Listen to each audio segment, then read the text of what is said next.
En este video veremos algunas de las conclusiones que surgieron de la clase de la integración metabólica en la cual trabajaron en sus láminas en grupos.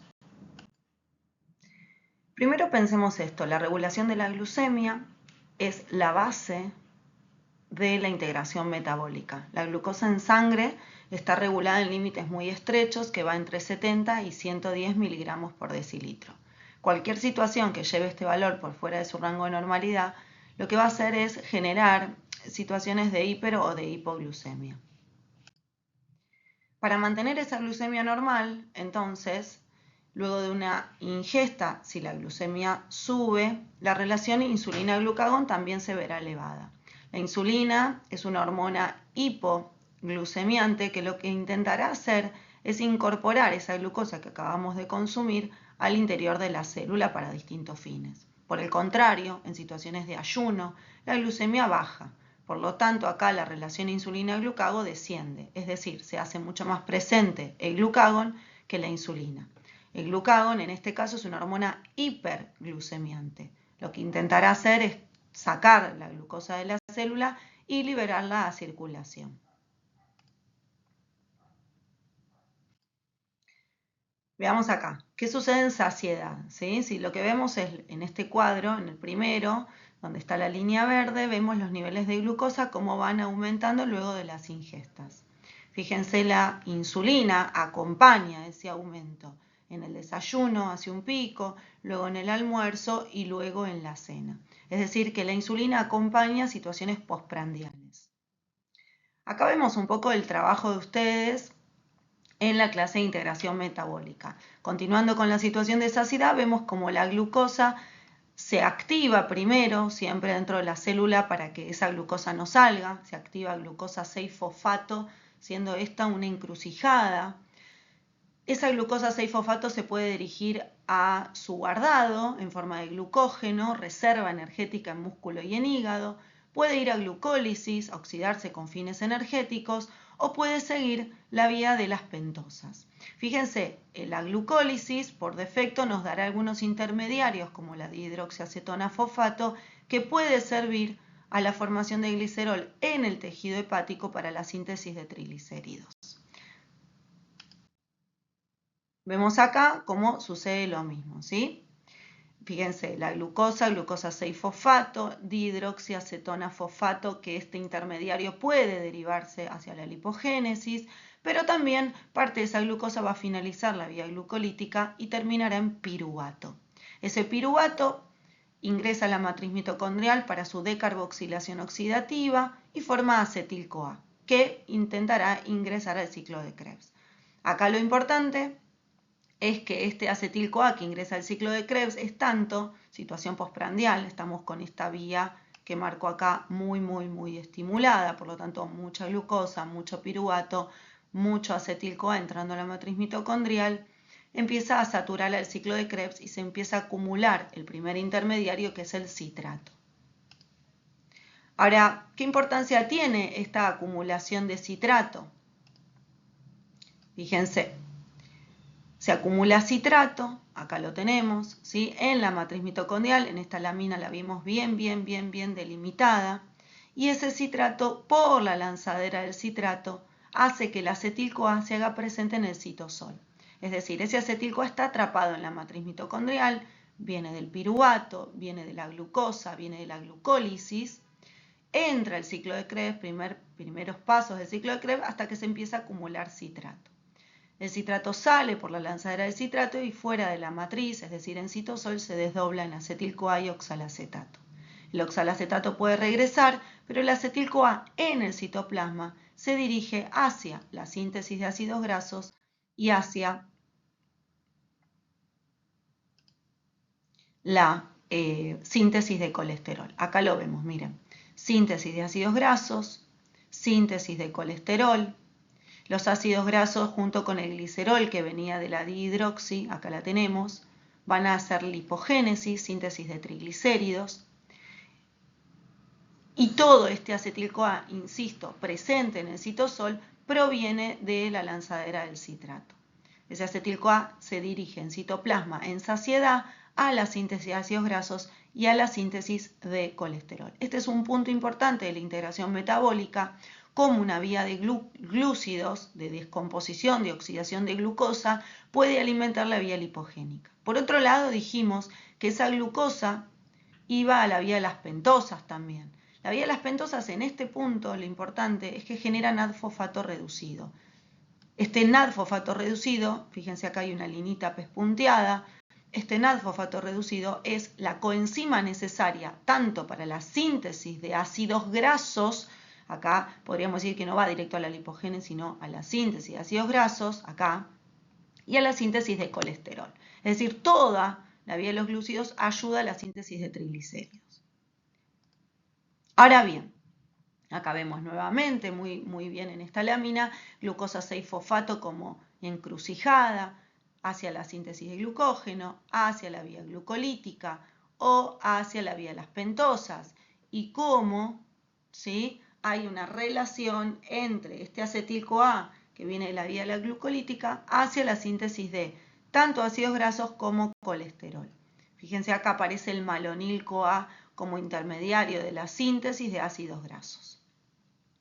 Esto explica por qué en situación de saciedad y en situación de mucho consumo de hidratos de carbono puede aumentar la síntesis de triglicéridos, ¿sí? Acá tenemos un breve resumen. Insulina glucagón elevada, entonces estimula la glucólisis, la glucogenogénesis, la síntesis de ácidos grasos y la lipogénesis y síntesis de colesterol, faltaría acá, por estímulo de la lanzadera del citrato. Ahora, ¿qué pasa en ayuno? Por el contrario, en el ayuno los niveles de insulina bajan, aumentan los de glucagón, ¿sí? Glucagón, catecolaminas, se hacen presentes, cortisol. Las catecolaminas pueden ser en contracción muscular en realidad. Y veamos ahora entonces qué sucede. La glucosa plasmática baja y se tienen que poner en marcha mecanismos hiperglucemiantes, ¿sí? El ayuno genera y impone mecanismos hiperglucemiantes. Acá vemos algunas de las láminas trabajadas, vamos a verlas ahora en más detalle. Veamos acá, el ayuno, por un lado, hace que la relación glucagón-insulina esté elevada, hay más glucagón que insulina.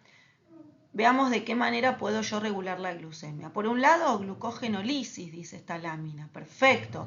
Degrado el glucógeno hepático. Recuerden que solo el hepático es capaz de regular la glucemia, no el muscular, por déficit de glucosa 6-fosfatasa justamente. Degrado glucógeno, glucogenolisis. De esa degradación obtengo glucosa 6-fosfato y únicamente en el hígado esta glucosa puede ser liberada como glucosa libre a circulación. Acá dice muy bien, a circulación. ¿Qué otras cosas suceden? Gluconeogénesis, síntesis de glucosa a partir de compuestos no glucídicos. ¿Qué compuestos no glucídicos me van a servir? Bueno, el glicerol, importantísimo. Y la pregunta que siempre nos tenemos que hacer es, ¿de dónde viene ese glicerol? En situación de ayuno, el glicerol es aportada por la lipólisis. La lipólisis es la degradación de triglicéridos. Esa degradación por la lipasa hormonosensible, muy bien destacada acá, nos da glicerol y ácidos grasos libres. Vamos al revés de lo que dijimos antes. Ese glicerol ingresa a la gluconeogénesis en forma de dihidroxiacetona fosfato en el tejido adiposo. Otros compuestos gluconeogénicos son oxalacetato, piruvato. ¿De dónde vienen? Bueno, el oxalacetato viene del ciclo de Krebs o también puede venir de la transaminación de los aminoácidos, al igual que el piruvato, degradación, catabolismo de aminoácidos, que acá lo menciona. Ahora, la pregunta es, ¿y qué hacemos con los ácidos grasos que quedaron de la lipólisis? Bueno, van a beta-oxidación. Ingresan a la matriz mitocondrial por la acilcarnitina, el complejo acilcarnitina. Recuerden que decir acil y decir ácido graso para nosotros es lo mismo. Hace referencia a una cadena carbonada larga que está queriendo degradarse, que está queriendo oxidarse. Pero para entrar a la matriz mitocondrial lo hace con ayuda de la carnitina. Se forma el complejo acilcarnitina. Acá bien chiquitito vemos que dice CAT1, permite el ingreso hacia la mitocondria, que la vemos delimitada acá con esta linita roja, y ahí comienza lo que sería la beta-oxidación hasta obtener muchos acetil-CoA. Es decir, de esa gran cadena carbonada obtengo pequeñas porciones de 2 carbonos que nosotros lo conocemos como acetil. CoA porque está activo. Ahora ese acetil-CoA, ya estoy en la mitocondria, es fácil, entra ciclo de Krebs para terminar de oxidarse. Pero hay una situación, cuanto más acetil-CoA entre y más beta-oxidación haya, el ciclo se empieza a enlentecer. ¿Por qué? A tener en cuenta. La beta-oxidación genera mucha coenzima reducida y mucho ATP. Esas coenzimas reducidas, acá lo vemos, la beta-oxidación genera muchas coenzimas reducidas, mucho acetil-CoA y mucho ATP que viene justamente de que estas coenzimas luego en la cadena de transporte se transforman en ATP. ¿Sí? Es ese intercambio energético. Todo esto, tanto las NAD, los FADH, es decir, coenzimas reducidas y el ATP, son inhibidores del ciclo de Krebs. Repasen los puntos de regulación del ciclo y van a ver que se inhiben por ATP, NADH y FADH. Ahora bien, entonces, ¿dónde envío el acetil-CoA si ya el ciclo de Krebs se encuentra enlentecido? Bueno, muy bien acá determinado, cetogénesis para formación de cuerpos cetónicos, y recuerden que esto únicamente ocurre en el tejido hepático, en la mitocondria. El hígado forma cuerpos cetónicos y los exporta para que otros tejidos, función principal, puedan obtener energía.